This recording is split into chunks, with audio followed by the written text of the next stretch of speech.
ओम श्री गणेशाय नमः।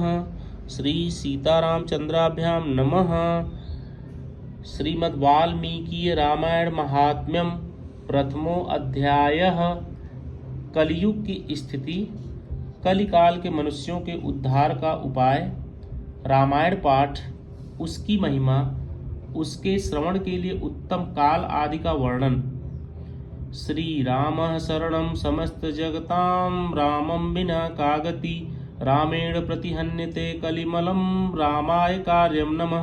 रामात् त्रयस्ति काल भीम भुजगो, रामस्य सर्वं वशे, रामे भक्तिरखंडिता भवतु मे, राम त्वमेवाश्रयः।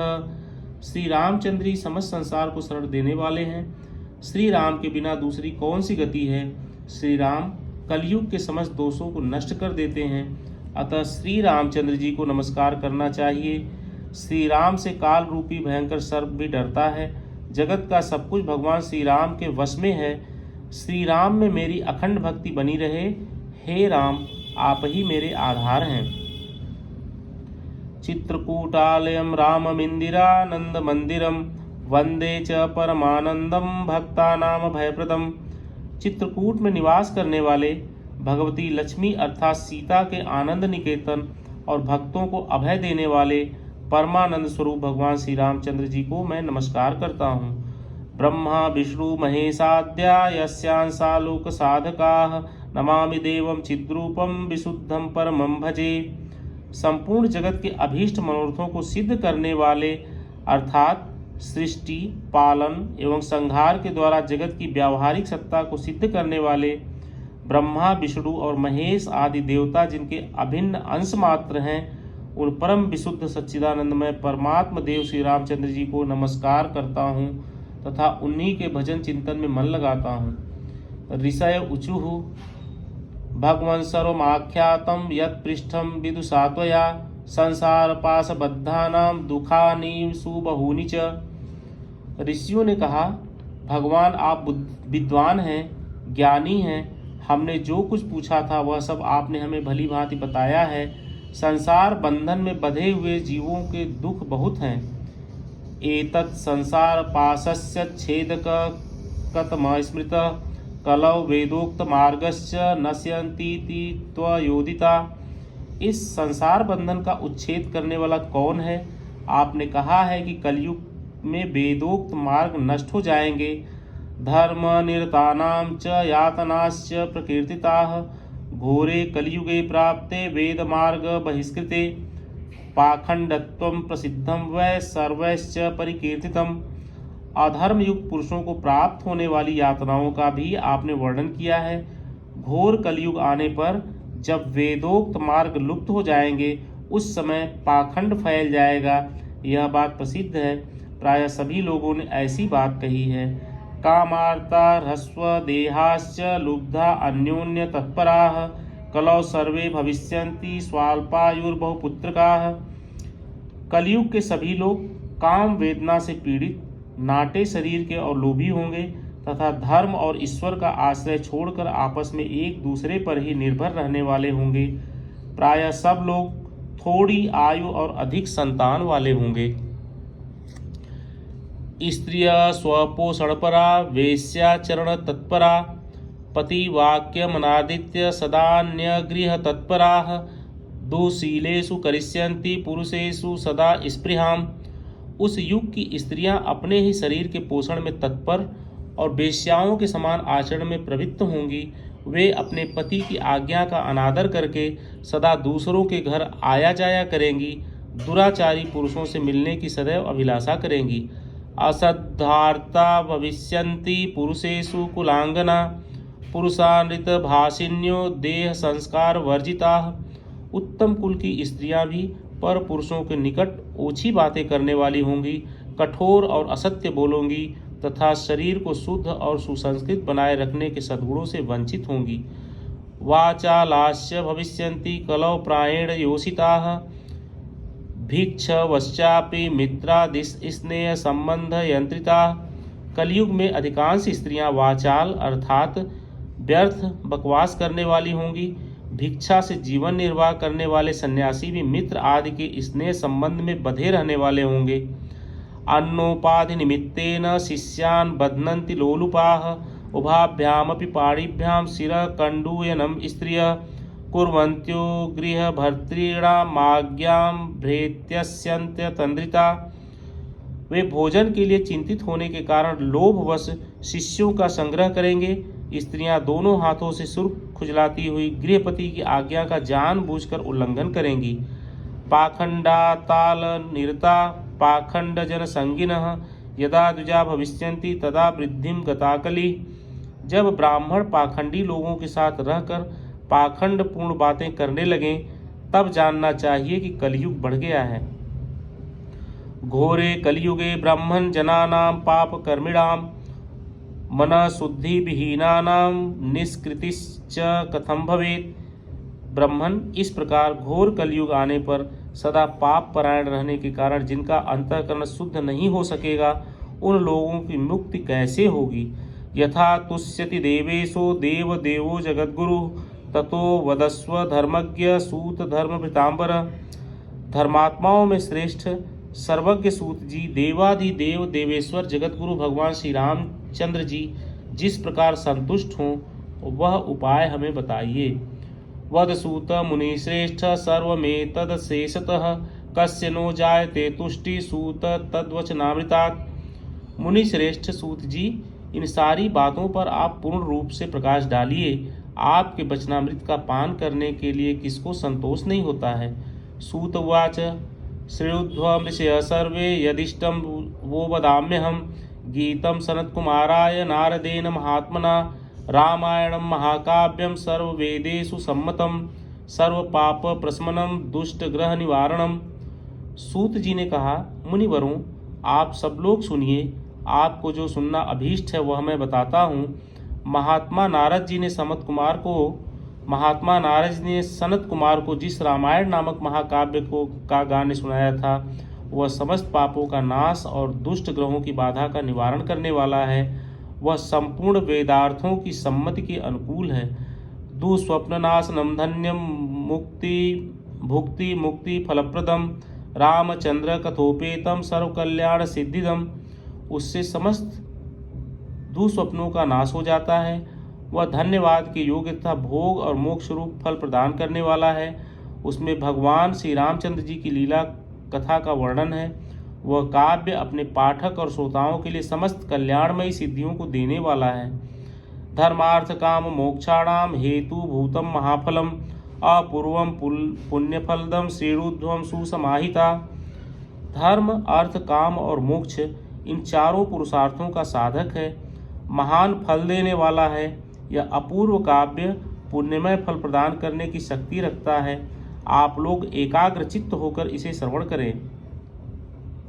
महापातक युक्तो वा सर्वपातकः श्रुत्वा तदार्शं दिव्यं हि काव्यं शुद्धिं वाप्नुयात्।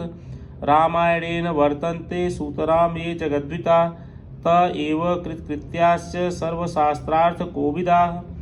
महान पातकों अथवा संपूर्ण उपपातकों से युक्त मनुष्य भी उस ऋषि प्रणीत दिव्य काव्य का श्रवण करने से शुद्धि अर्थात सिद्धि प्राप्त कर लेता है। संपूर्ण जगत के हित साधन में लगे रहने वाले जो मनुष्य सदा रामायण के अनुसार बर्ताव करते हैं वे ही संपूर्ण शास्त्रों के मर्म को समझने वाले और कृतार्थ हैं।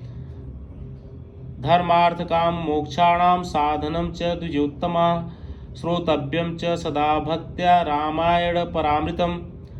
विप्रवरों रामायण धर्म अर्थ काम और मोक्ष का साधन तथा परम अमृत रूप है, अतः सदा भक्ति भाव से उसका श्रवण करना चाहिए।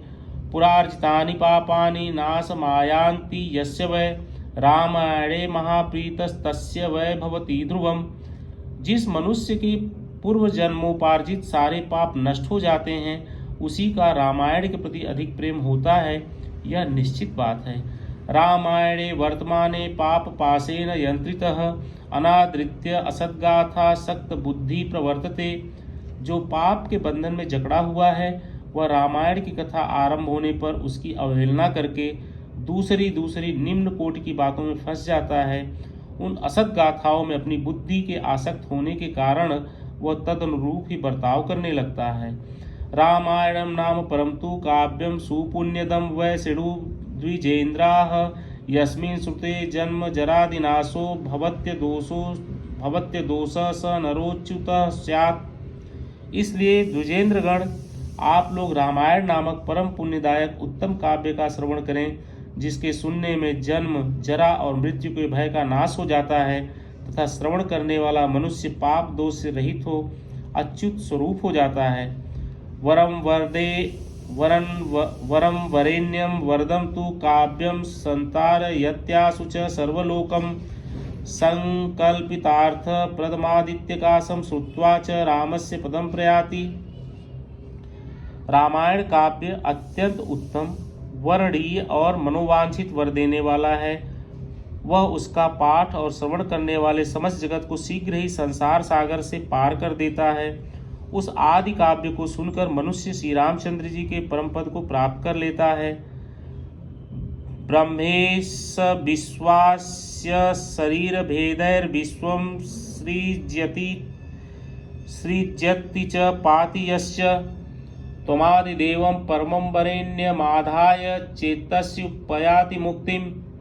जो ब्रह्मा, रुद्र और विष्णु नामक भिन्न भिन्न रूप धारण करके विश्व की सृष्टि, संहार और पालन करते हैं, उन आदि देव परमोत्कृष्ट महात्मा श्री रामचंद्र जी को अपने हृदय मंदिर में स्थापित करके मनुष्य मोक्ष का भागी होता है। यो नाम जात्यादि विकल्पहीन परावराणाम परम पर स्यात् वेदांत वेद्य स्वरूचा प्रकाश स वीक्षते सर्व पुराण वेद।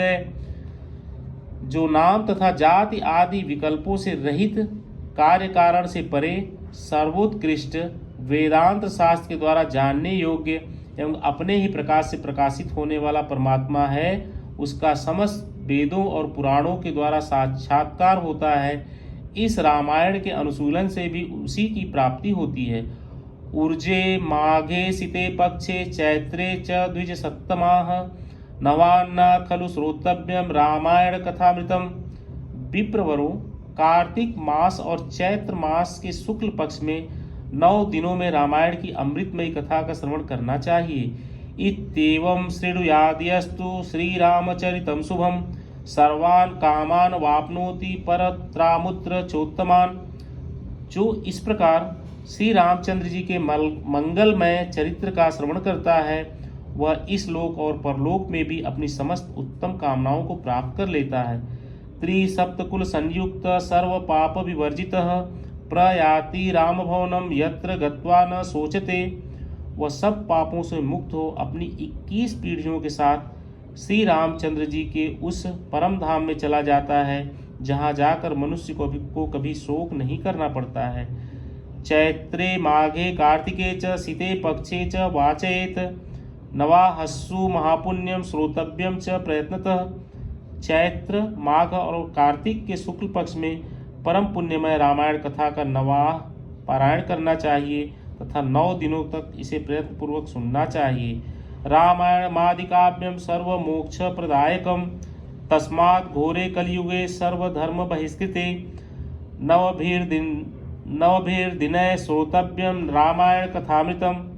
रामायण आदि काव्य है, यह स्वर्ग और मोक्ष देने वाला है, अतः संपूर्ण धर्मों से रहित घोर कलयुग आने पर 9 दिनों में रामायण की अमृतमयी कथा को श्रवण करना चाहिए।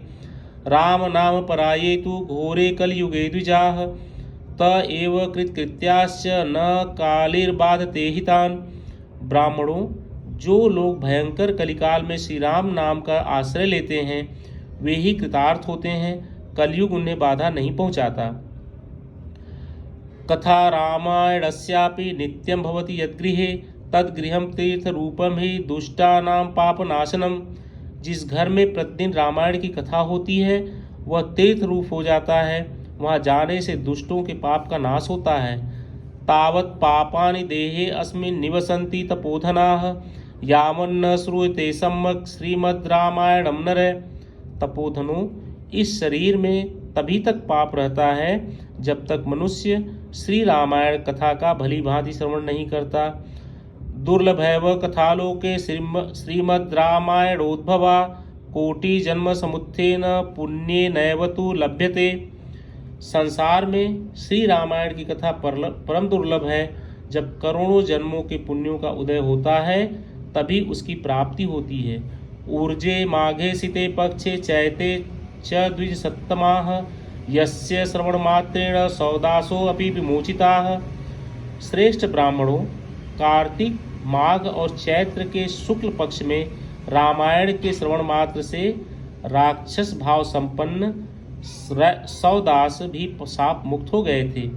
गौतम शापतः प्राप्ता सौदासो राक्षसीं तनुं रामायण प्रभावेण विमुक्तिं प्राप्तवान पुनः। सौदास ने महर्षि गौतम के शाप से राक्षस शरीर प्राप्त किया था। वे रामायण के प्रभाव से पुनः उस शाप से छुटकारा पा सके थे। यस्त्वेतच्छृणुयात् भक्त्या राम भक्ति परायणः स मुच्यते महापापय पुरुष पातकादिभिः। जो पुरुष श्री रामचंद्र जी की भक्ति का आश्रय ले प्रेम पूर्वक इस कथा का श्रवण करता है वह बड़े बड़े पापों तथा पातक आदि से मुक्त हो जाता है। इति स्कंद पुराणे उत्तरखंडे नारद सनत कुमार संवादे रामायण महात्म्ये कल्पनानुकीर्तनम नाम प्रथमो अध्यायः। श्री परमात्मने नमः।